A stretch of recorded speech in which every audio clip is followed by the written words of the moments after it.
Para perancang super holding ini tertipu dengan besarnya nilai buku, saya ulangi, nilai buku daripada BUMN. Pemerintah harus tekankan bahwa bukan itu visi misinya Danantara, ya kan, yang di dalam market disebut tukang goreng saham nanti kan lucu Bang. Danantara akan menjadi liquidity provider di pasar. Oh ini udah ngawur.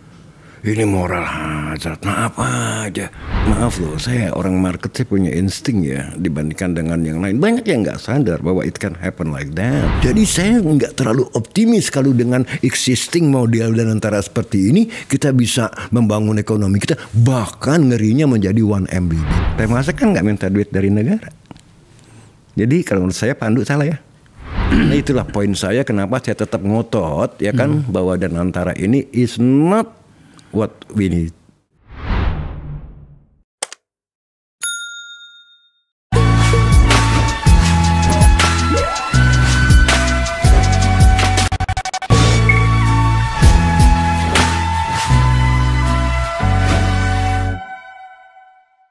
Dalam bahasa canda, kami di tim Akbar Faisal Unsensor itu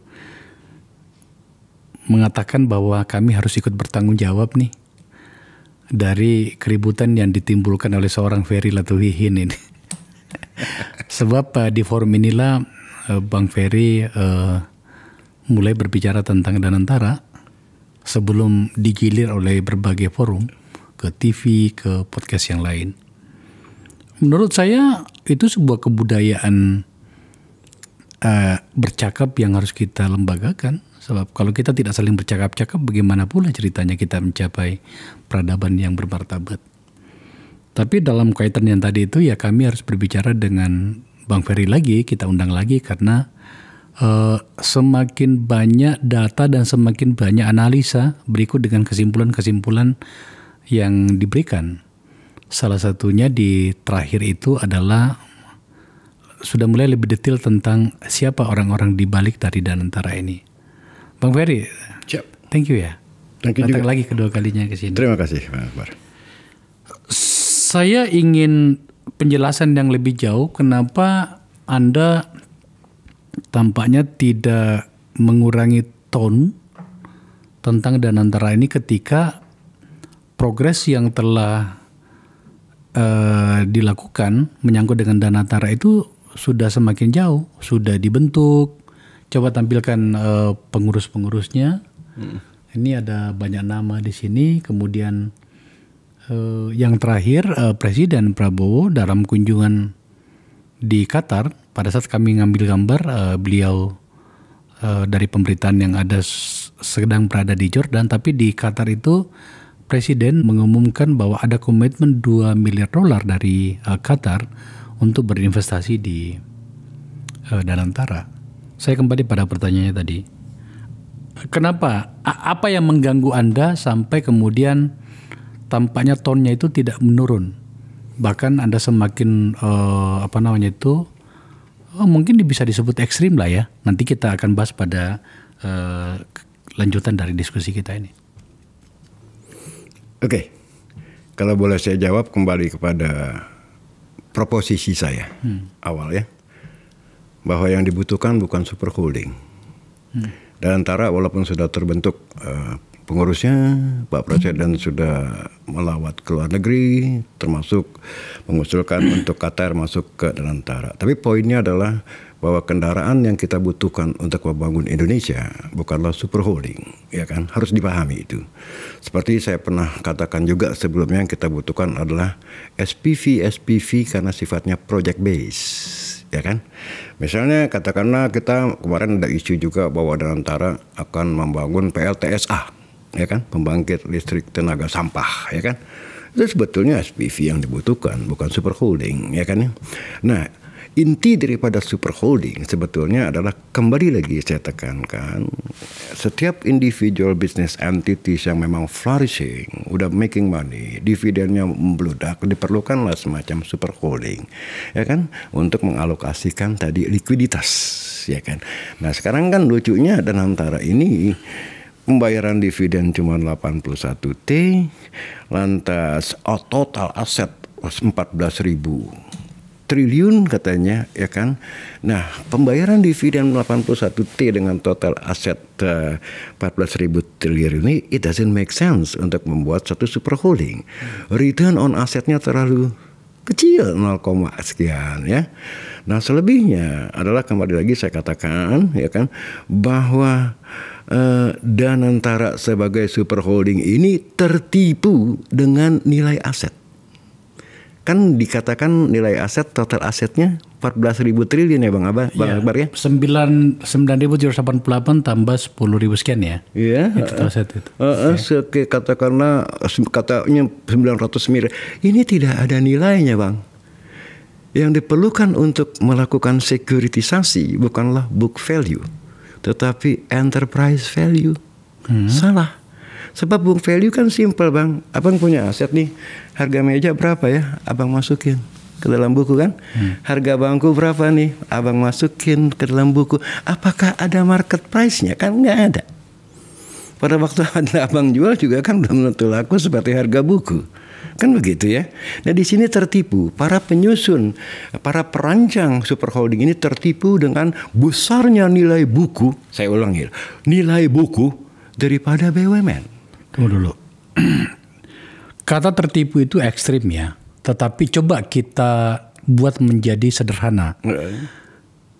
Tertipu oleh siapa? Kenapa ada pikiran seberani itu hingga kemudian abang memutuskan kata tertipu itu layak dipakai?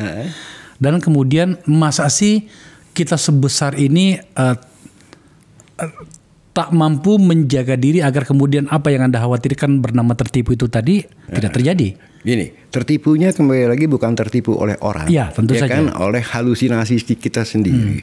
Kita pikir dengan 14.000 triliun, ya kan, 900 miliar US dollar, kita bisa sekuritisasi, kita bisa jaminkan aset ini, ya kan, kita bisa mendapatkan dana untuk membangun proyek ini dan itu, kan begitu ya. It is not the case, ya kan, karena yang Anda lihat adalah book value, bukan market value yang ada marketnya, bukan enterprise value yang ada marketnya, ya. Jadi belum tentu ini, apalagi kalau kita lihat dari total aset 14.000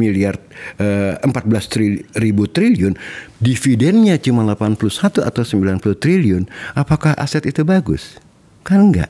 Bagaimana mau funding, mau fundraising untuk based on aset, ya kan, yang segitu besar, sementara dividennya sangat kecil sekali. Oleh karena itu saya bilang tertipu oleh besarnya aset, bukan orang ya.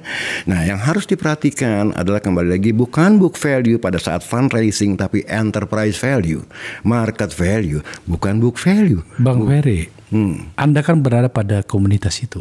Ya. Saya yakin Anda mendapatkan informasi banyak lah. Ya. Termasuk bagaimana Anda speak up seperti ini kan pasti juga berdasarkan pada beberapa informasi. Sebenarnya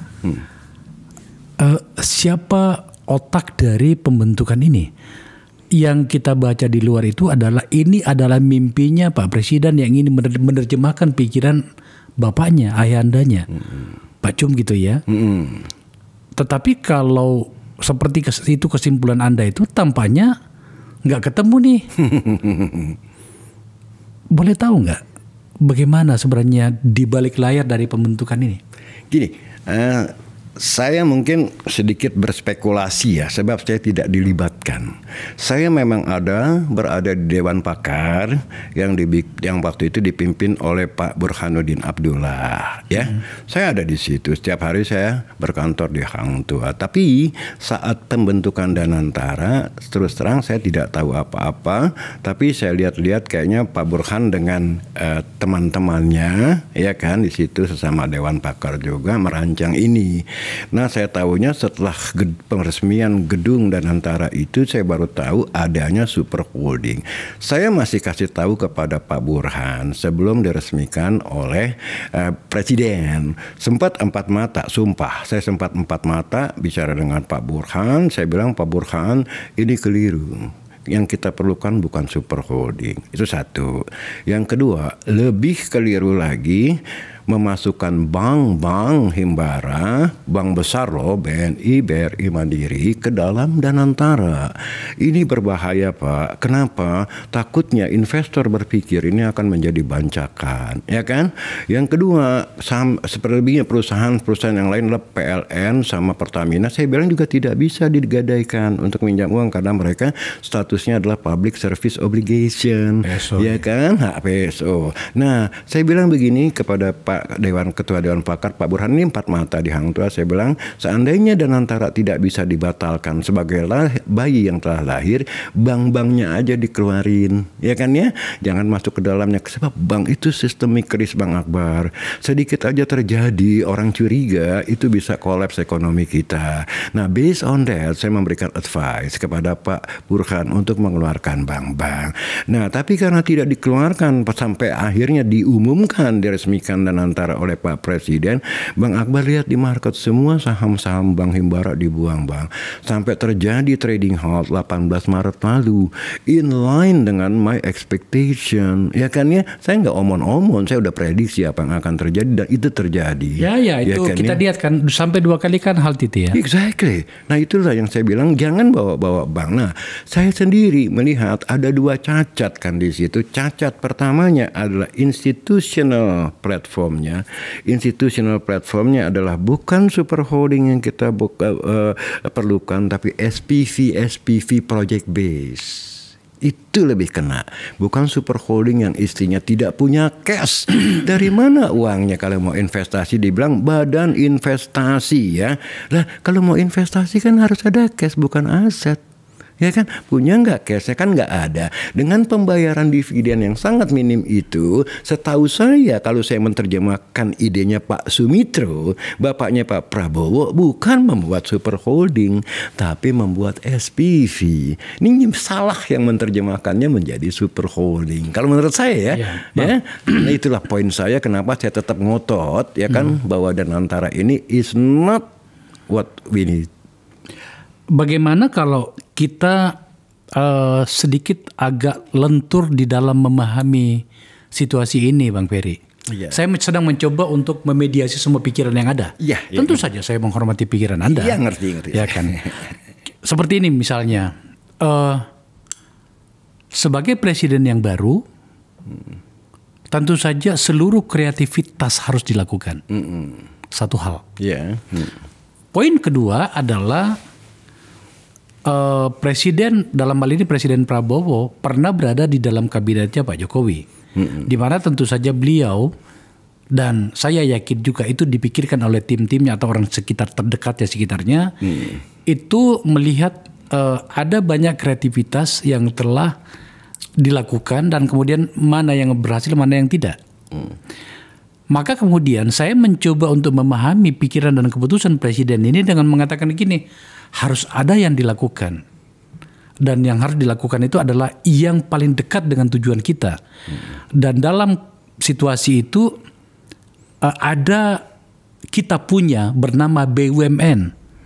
Ya harus kita akui juga tidak semua BUMN itu kan bagus ya. Hari ini banyak yang menjadi bermasalah malah dan membebani yang lain. Tapi ada bagian dari bangsa ini yang kita bisa jual kepada, tanda petik jual ya, kepada publik. Anda tadi menyebutnya bank-bank itu tadi, ya mungkin karena namanya bagus ya. Kita sebutlah Mandiri, BRI, BNI, BTN, ya kan gitu. Nah, saya kembalikan poinnya adalah, bisa nggak Anda terima kalau kemudian kita lenturkan cara pandang kita bahwa ini adalah upaya yang sangat serius yang dilakukan Presiden agar kemudian ada sesuatu yang dilakukan di mana mungkin saja itu menjadi jalan keluar dari berbagai kesulitan hari ini. Katakanlah misalnya untuk membiayai proyek-proyek yang ya memang harus dilakukan. Kalau seperti itu pikirannya gimana menurut Bang Ferry? Ya gini, untuk membangun proyek-proyek yang kita inginkan, Bang, kalau kita tidak punya equity sendiri, kita kan harus fundraising, betul kan? Ya kita harus mencoba meyakinkan investor di luar sana untuk mendanai proyek-proyek kita, kan gitu. Karena kita tidak punya uang untuk mendanai itu. Dividen kita terlalu kecil, Bang, di bawah 100 triliun gitu kan ya. Nah, oleh karena itu tantangan saya tadi adalah seandainya benar ini vehicle-nya adalah sebuah super holding, coba coba aja lah roadshow ke London, ke New York, ya kan, ke Hong Kong, sentra-sentra keuangan lah, bisa nggak fundraising? Apakah itu berupa equity fundraisingnya? Apakah itu berupa utang atau debt, obligasi misalnya? Apakah itu berupa mezanin? Ya kan, equity dengan debt kan gitu ya. Nah, kalau memang itu bisa dilakukan, itu memang cantik sekali. Tapi kembali lagi ada dua. Pertama adalah masalah proyek itu sendiri yang saya pertanyakan. Mungkin sangat sulit sekali untuk mendapatkan dana atau fundraising, ya kan Bang ya. Misalnya proyek hilirisasi, refinery, pabrik batik, segala. Ini sebetulnya nggak seksi di mata investor Bang, ya kan, seperti Bridgewater, Vanguard, BlackRock, gak mau. Mereka main di IT Bang, mereka main di AI ya, mereka main di consumer goods, ya kan, cash in cash out yang memang cashnya lancar. Tapi proyek-proyek kayak hilirisasi nikel aja udah gagal Bang, ya kan ya. Itu hasilnya apa nikel? Kita mau coba lagi dengan tambang-tambang yang lain. Saya yakin gak ada investor, maaf saya bisa salah, tapi based on my experience, proyek ini tidak seksi di mata investor. Dengan kata lain adalah kita sulit mendapatkan fund dari luar, maka kita harus punya equity sendiri, ya kan? Nah, equity sendiri itu dari mana uangnya? Kan dari dividen kan cuma 90 triliun. Nah, oleh karena itu, based on this fact, ya kan, saya usulkan bukan super holding yang kita butuhkan, tapi SPV semacam INA. Nah, super holding kita butuhkan tapi tidak untuk investasi. Di INA kan sudah ada, tapi ternyata dia gagal melakukan perannya. Enggak. Saya nggak lihat INA gagal. Enggak. Apa yang dia lakukan? Saya bukan ekonomi ya. Saya bukan seorang pelaku pasar ya. Setahu saya mereka. Tapi saya sebagai orang yang sedikit banyak membaca apa yang terjadi di ruang publik itu, saya belum melihat sesuatu yang luar biasa yang dilakukan dari saya sih ya, INA. Setahu saya ya, INA tuh proyeknya tuh ada infrastruktur ya, ada pelabuhan, ya kan, ada logistik, ya kan, bisa dibuka ke webnya, abang bisa lihat ya. Dan itu memang oke, fine, katakanlah performance-nya masih di bawah ekspektasi, but it does perform, ya kan ya. Kan juga tidak gampang Bang menarik investor luar masuk ke Indonesia. Kenapa Bang? Kembali lagi rule of law, ya kan, belum lagi birokrasi yang ribet, abang tahulah ya. Nah, oleh karena itu INA kendaraan kecil aja susah maju, ya kan, apalagi kalau kita suppose ya masih susah maju, apalagi yang segede Bagong gitu Bang, ya kan, yang basically dividen yieldnya kecil sekali dengan total aset 14.000 triliun, you get dividen cuma 80 triliun, come on man, siapa yang percaya that your asset is good, kan gitu Bang, logikanya ya. Nah, oleh karena itu, kalau Danantara ini tidak bisa dibatalkan, ide saya Bang ya, ini ide saya ya. Satu, robah bisnis modelnya, ya.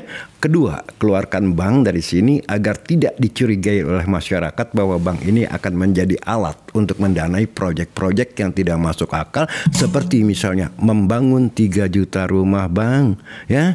Koperasi Merah Putih yang katanya butuh 400 triliun, ya kan. Duitnya dari mana Bang? Orang tentu bisa berpikir, oh nanti ini bank-bank himbara yang ada di dalam Danantara yang diobok-obok, ya kan. Dan itu logikanya wajar orang berpikir begitu, makanya bank-bank ini didam di pasar modal kan gitu, ya kan ya.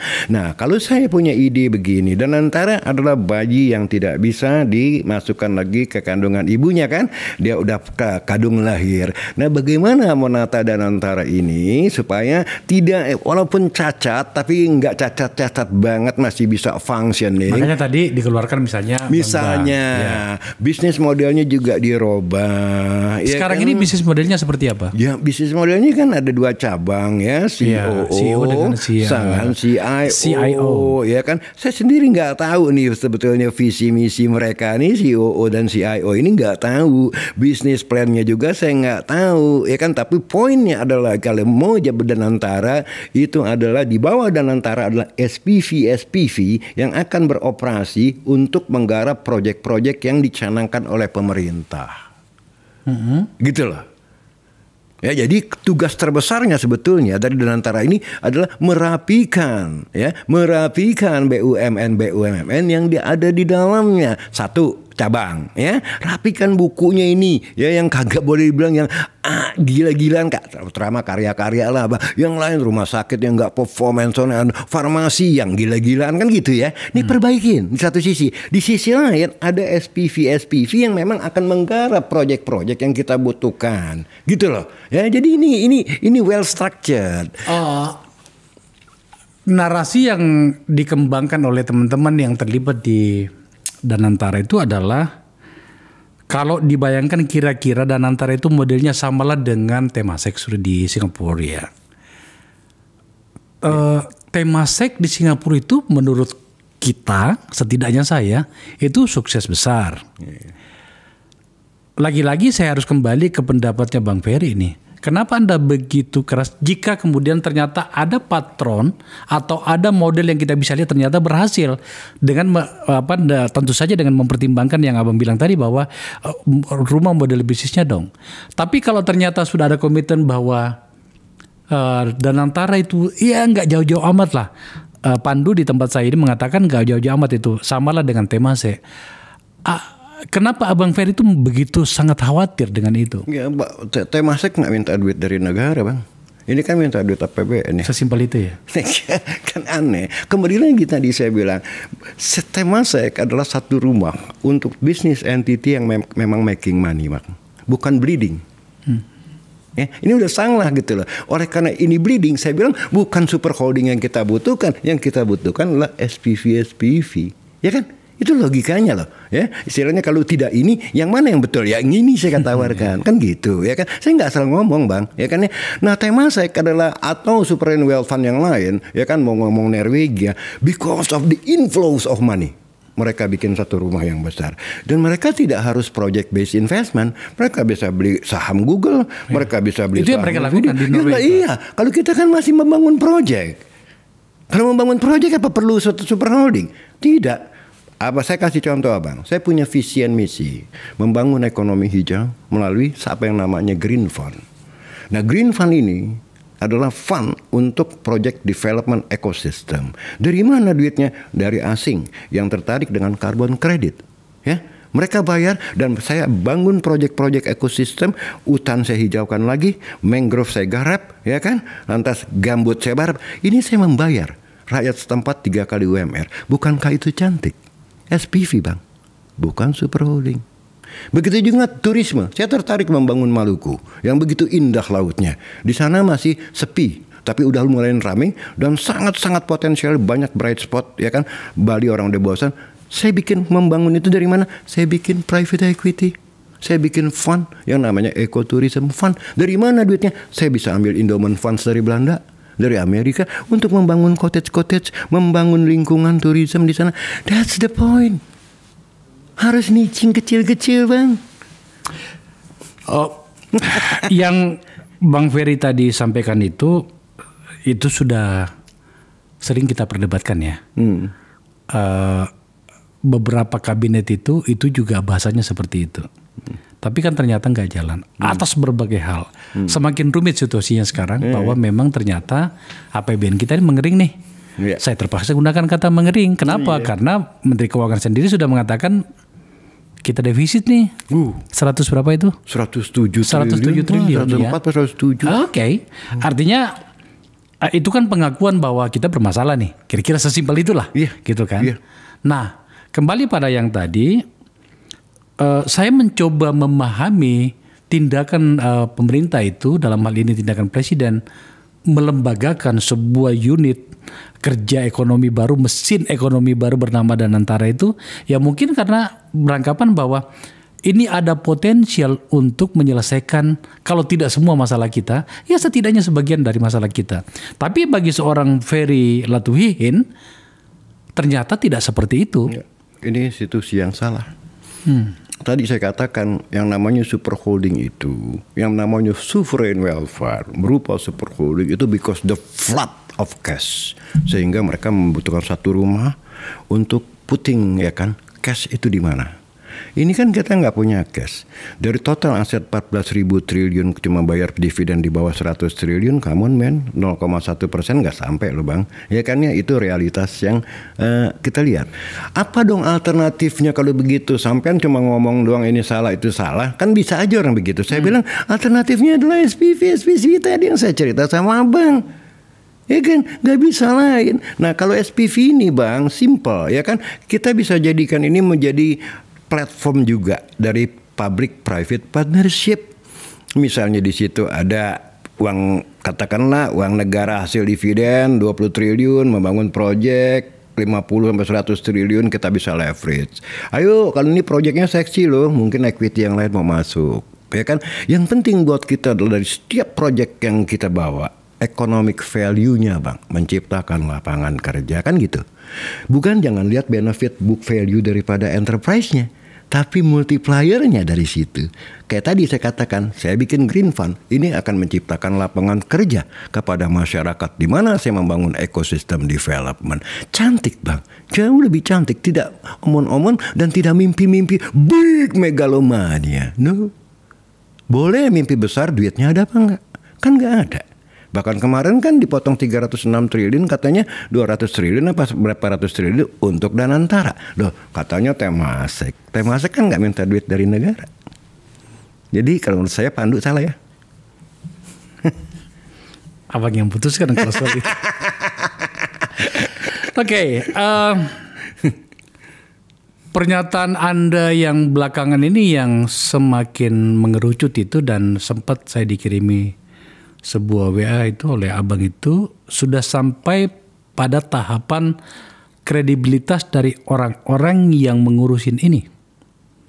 Apa yang saya maksud adalah kekhawatiran Anda yang sudah menjurus pada kecurigaan Anda bahwa orang-orang yang mengurusin Danantara ini juga adalah para pemain di pasar modal. Yeah, dan betul. Ada satu bagian di situ yang memang harus kita pikirkan. Betul. Anda menyebut kata potential insider trading. Betul. Tolong dijelasin dong seperti apa itu kepada kita pada situasi Danantara ya. Gini, itu tidak terlepas dari berita yang beredar bahwa Danantara akan menjadi liquidity provider di pasar modal. Liquidity provider ini apa? Apakah dia memberikan margin kepada pemain saham atau dia sendiri menjual dan membeli saham? Konklusi saya adalah akan membeli dan menjual saham dengan alasan bahwa untuk menopang pasar modal ini ya asing keluar, maka masuklah Danantara ya kan untuk memperkuat harga-harga saham, indeks harga saham gabungan. Itu bisa menyebabkan moral hazard bang. Kenapa? Misalnya saya operator dari Danantara ya kan ya. Nah saya tahu Danantara ini akan menopang market, misalnya beli saham Telkom gitu kan karena harganya jatuh ya. Saya bisa melakukan moral hazard sebagai bos, sebagai operator. Saya beli dulu dong saham Telkom ya kan sebelum ya kan Danantara membelinya. Saya tarik dengan uang Danantara dari 2.000 ke 2.500 misalnya. Buat saya beli di 2.000, saya jual di 2.500, itu untung besar bang. Itu celah terjadinya moral hazard kalau Danantara ini digunakan untuk bermain di pasar modal seperti bandar.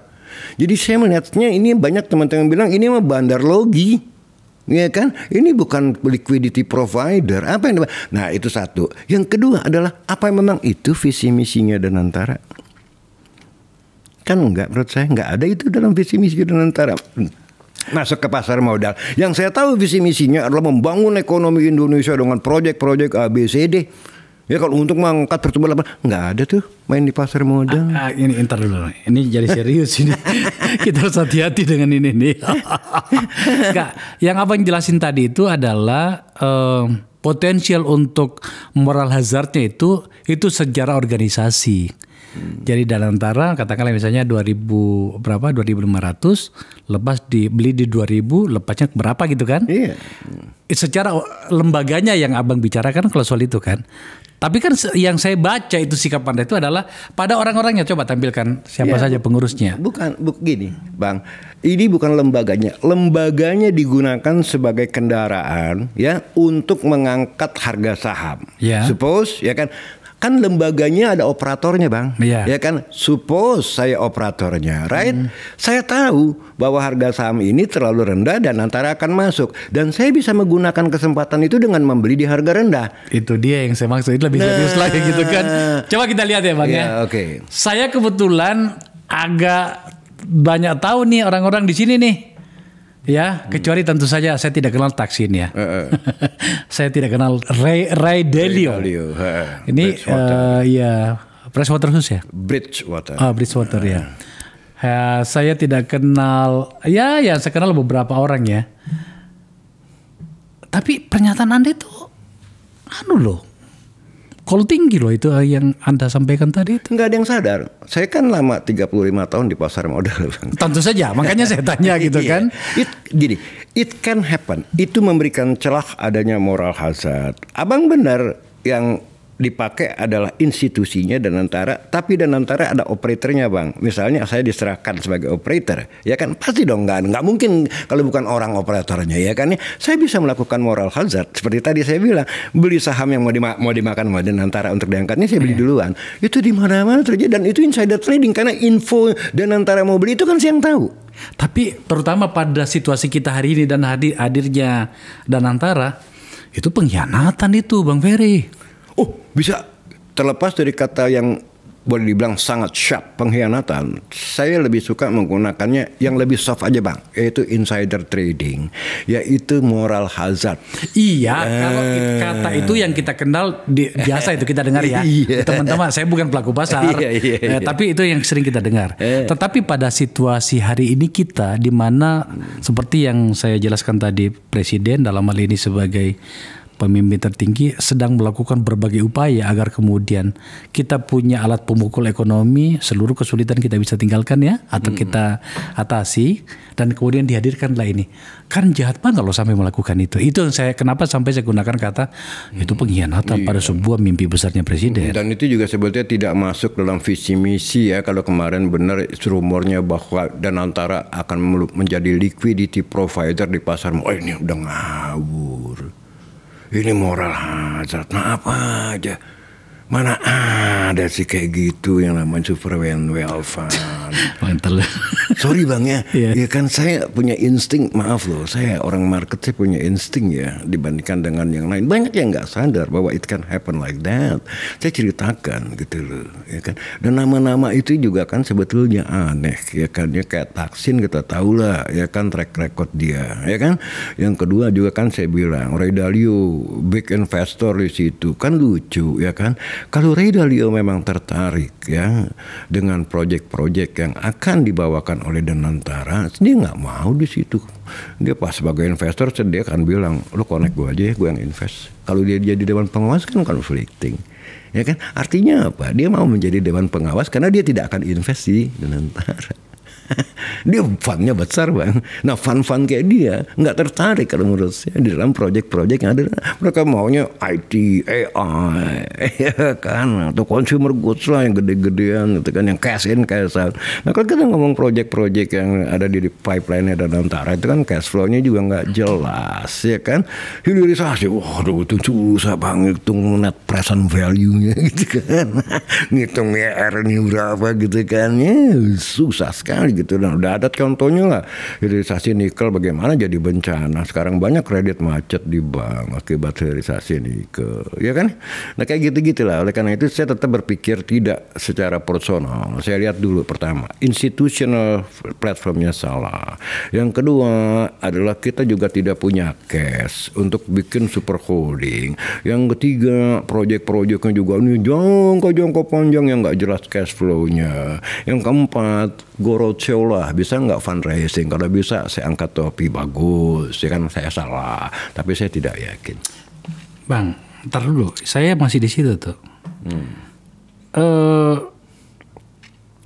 Saya mencoba untuk meyakinkan diri saya bahwa orang-orang yang terlibat di sini itu pasti dipilih berdasarkan sebuah pertimbangan yang sangat matang. Setidaknya beginilah, untuk orang Indonesia kira-kira begini, saya membayangkan ya. Ini semacam wawancara imajiner. Saya misalnya Presiden, Bang Ferry adalah seorang eksekutif dari Danantara yang ada di salah satunya atau di salah satu kotak di sini ya. Pak Ferry, saya sebagai pemimpin tertinggi Republik ini sedang melakukan sesuatu. Ini demi merah putih, kira-kira gitu ya. Dari situ kemudian kenapa sampai saya gunakan kata pengkhianatan tadi, sebab sungguh-sungguh besar nilai merah putih yang sedang diusung di Presiden untuk tujuan ini kan. Betul. Satu. Tapi yang kedua, lagi-lagi juga saya harus mendengarkan Anda. Anda yang saya pahami ya, Anda puluhan tahun di market itu, di dunia pasar modal, hingga kemudian orang-orang dan perilaku-perilakunya pasti Anda hatam di situ kan. Kita tidak perlu menyebut nama-nama yang ada di sini, tetapi kekhawatiran Anda itu wajar adanya. Maka kemudian itu kenapa sampai saya mau membahas ini sedikit agak panjang waktunya karena itu. Ya, nama itu yang kedua. Pertama adalah saya bilang sama abang dulu, institusinya dulu. Institusinya tidak tepat, ya kan? Berupa super holding dengan aset-aset yang tidak punya nilai market. Mereka punya nilai buku. Walaupun besar 900 miliar dolar itu nilai buku bang. Belum tentu di market segitu kan. Belum lagi net worth-nya mungkin cuma 10%. Dan yang ketiga dengan aset-aset yang mayoritas body bank quote unquote saya bilang busuk ya, siapa yang mau minjemin duit? Jadi salah itu. Institutional formnya udah salah. Saya lebih prefer mengatakan alternatifnya adalah SPV. Yang kedua masalah manpower bang, ya kan, satu perusahaan besar nama itu penting, ya kan. Nah saya bukan bilang nama Rosan itu jelek, tapi Rosan kan mau dibilang kaitannya erat dengan politik, ya kan ya. Saya tidak bilang Rosan jelek ya, tapi warna politiknya tegas. Di situ tidak pure sebagai profesional yang tanpa warna politik atau colorless, ya kan. Tapi Rosan biar bagaimana ketua TKN, ya kan. Lantas sudah gitu beliau masih menjabat sebagai Menteri BKPM Investasi, kok menjabat rangkap sebagai CEO dengan alasan-alasan pembenaran bukan kebenaran gitu loh ya. Jadi di sinilah makanya trust terhadap Danantara ini sama sekali tipis, ya kan. Pertama institusinya salah, kedua manpowernya juga menurut saya tidak tepat, tidak boleh orang politik ada di situ. Oke, Rosan is profesional, tapi bahwa dia aktif dalam politik itu mencurigakan, ya bang ya. Wajar lah ya, ini ada apa ini? Kan masih banyak nama yang lain bang. Kan saya bilang ya, saya pernah bilang ada nama Agus Marto, ada nama Glenn Yusuf, ya kan, ada nama Jonan. Nah kok ini yang udah terbukti. Bahkan sebenarnya sempat beredar di publik itu di nama-nama, tahu usah kita sebut nama lah ya. Nanti bisa bermasalah lagi nantinya. Tapi ada di nama-nama di dalam kotak yang sedang tampil di layar ini, dengan sangat mudah kita bisa mengidentifikasi pernah bermasalah dengan di masa lalu. Yang sebetulnya kalau masalah track record sih dengan sekarang dengan AI ya bang ya, dengan information technology itu mungkin juga data kita sebelum lahir udah ada. Ya bang, abang bisa tinggal ya kan search aja lah ya. Nah makanya itu nama penting bang ya. Jadi kembali lagi tadi seperti abang bilang, oke, institusinya sedikit katakanlah nggak tepat nih ya. Nah supaya tidak terlalu terpuruk atau tidak terpuruk dalam arti trust investor kepada Danantara, pasanglah nama yang besar, yang track recordnya udah jelas, ya kan. Tadi saya sebutkan nama-nama ini, it helps a bit, ya kan, it helps a bit. Dan orang bisa mengharapkan bahwa orang ini bisa merangkai sedemikian bisnis plannya, bisnis modelnya sampai akhirnya tercapai cita-cita Danantara. Gini bang, saya pada bagian ini ya, sebelum saya masuk pada pertanyaan terakhir saya, waktu kita terbatas. Karena sudah terbentuk, mungkin barangkali Bang Ferry perlu membuat sebuah lembaga dan atau barangkali secara rutin melakukan kajian yang dimaksudkan sebagai identifikasi atau alat ukur agar kemudian yang kita bahas terakhir tadi ini tidak terjadi dalam, katakanlah dalam hal ini adalah moral hazard. Dalam bahasa yang lain itu insider trading. Kan kita bisa lihat itu langkah-langkahnya berikutnya. Mungkin perlu Bang Ferry melakukan itu ya. Ya gini, itu udah jelas lah given bahwa ini membuka celah untuk terjadinya moral hazard, sebaiknya tidak menjadi liquidity provider, itu harus dilarang Bang. Ya kan, pemerintah harus tekankan bahwa bukan itu visi misinya Danantara, ya kan, yang di dalam market disebut tukang goreng saham nanti kan lucu Bang, hancurlah nama Danantara. Ya kan, saya mau invest di situ sama kayak Beni Cokro nanti dianggapnya kan. Iya kan, kayak gitu loh. Yang kedua, Danantara bisa menghasilkan apa yang diimpikan oleh bangsa ini, pertumbuhan ekonomi, tapi bisnis modelnya harus dirubah, tidak seperti itu. Saya kasih tips saja. Di satu pihak adalah bengkel untuk BUMN yang sakit-sakit, ya kan, yang penyok-penyok, ini direparasi sampai akhirnya dia sedikit kinclong dan bisa IPO misalnya, ya kan. Yang kedua adalah investment fund yang berupa SPV yang sifatnya project based, seperti saya katakan, mau membangun ekosistem untuk menghadirkan karbon kredit, mau membangun tourism ya dengan tourism fund. Nah, ini yang kita perlukan Bang. Jadi ada dua cabang di dalam Danantara. Satu adalah bengkel untuk yang rusak-rusak, yang dua memang kembali lagi untuk investment. Oke. Tentu saja ditangkap. Terakhir Bang Fer. Yang saya suka dan selalu berikan ruang bagi orang-orang seperti Anda untuk berbicara pada sebuah masalah. Memang ini forum politik ya, tetapi dalam hal ekonomi pun saya berikan ruang untuk orang-orang yang berpikir dan bersikap berbeda. Itulah cara saya untuk mengukur tingkat kesehatan tubuh saya. Dalam konteks ini adalah kesehatan tubuh publik. Keren. Ada sejarah kan bagaimana Israel itu didirikan oleh 9 orang sejarahnya. Tapi kemudian mereka memutuskan menghadirkan orang ke-10. Tugas orang ke-10 itu cuma satu. Yakni mengatakan tidak dan tidak. Agar kemudian 9 orang ini punya cara pandang yang lebih hati-hati agar kemudian kesalahan tidak terjadi. Betul. Saya menempatkan forum ini dan juga orang-orang yang saya undang, beberapa orang saya undang untuk seperti itu. Keren. Nah, terakhir, tentu saja kita tidak ingin ada kesalahan dari proses yang luar biasa bernama penghadiran Danantara itu. Iya. Tapi kalau kemudian ternyata itu betul-betul kesalahan itu terjadi, maka dengan sangat menyesal saya mau bertanya, seberapa besar kira-kira tingkat kerusakan yang akan ditimbulkannya kalau kita tidak prepare untuk membuatnya menjadi sempurna dan zero? Pertanyaan yang sangat menarik, ya kan? Karena gini, tadi saya katakan dengan adanya bank di dalam itu systemic risk, Bang Akbar ya.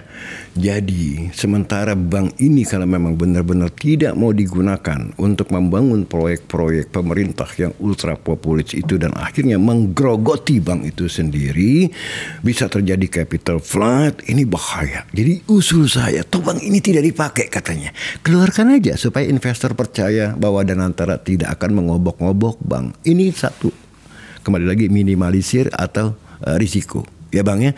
Yang kedua, setelah risiko kita minimalisir, bagaimana kita mendapatkan return? Ya kan, dengan adanya Danantara untuk menjack up ya kan pertumbuhan ekonomi sebagai motor, the new engine of economic growth, ya kan. Nah, saya katakan rubah bisnis modelnya.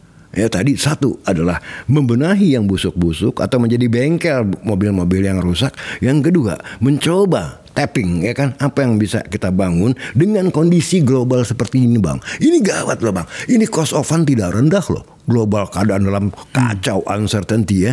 Jadi saya nggak terlalu optimis kalau dengan existing model Danantara seperti ini kita bisa membangun ekonomi kita, bahkan ngerinya menjadi 1 MBB. Bagaimana dengan orang-orangnya? Kini orang-orangnya sih kembali lagi jangan sampai mencurigakan, dalam arti begini, kayak Pak Rosan itu kan dengan 2 jabatan, satu operator, satu eksekutor, satu regulator kan, ini orang jadi bertanya-tanya ada apa di balik Danantara. Terus terang semua orang bertanya begitu, apa nggak ada orang lain kan gitu Bang, ya kan ya, Bang gantilah sama orang lain. Toh kalau memang Pak Rosan juga nggak berkepentingan apa-apa, mau ngapain juga di situ kalau memang untuk Indonesia kan begitu. Selain Pak Rosan kan masih banyak yang lain itu tampaknya juga nggak jauh-jauh dari dari dunia pasar modal gitu. Iya. Yang penting adalah headnya, Bang. Ya satu ya. Setelah headnya kita ketahui adalah orang yang memang benar-benar tidak punya kepentingan apa-apa, ya kan di situ baru kita mungkin beliau bisa melakukan perubahan-perubahan manpower di bawahnya.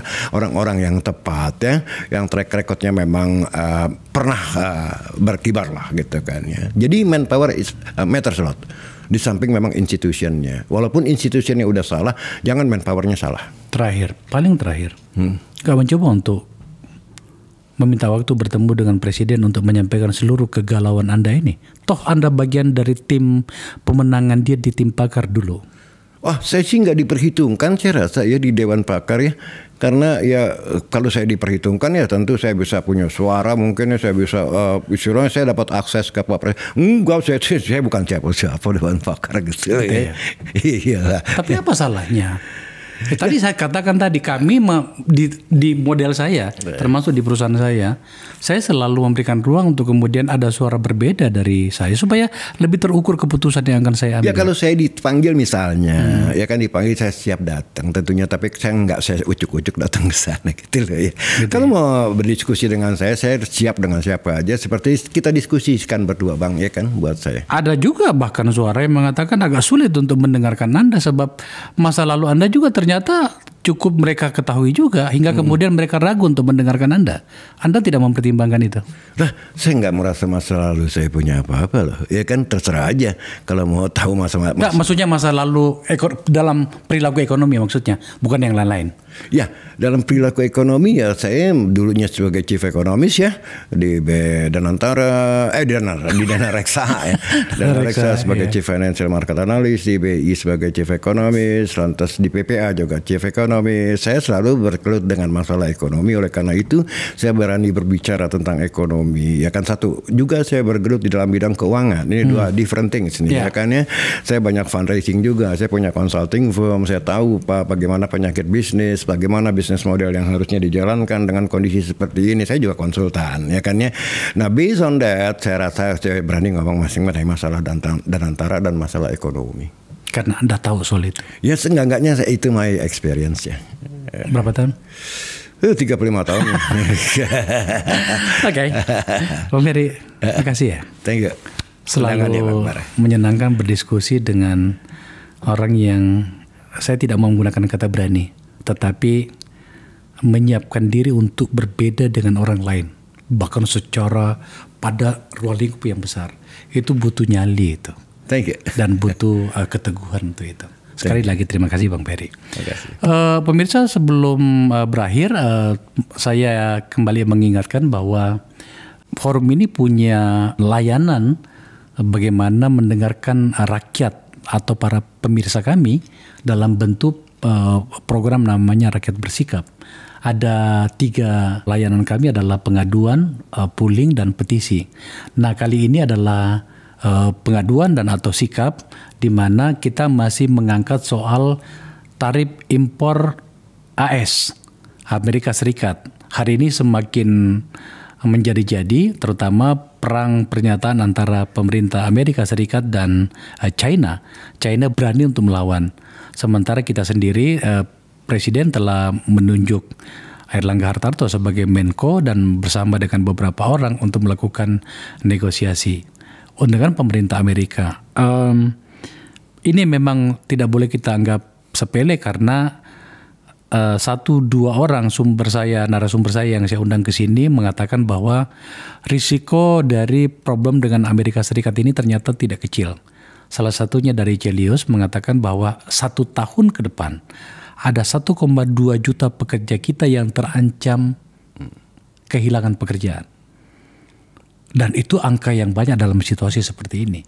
Maka kemudian mari bersikap, mari kita menyatakan pikiran.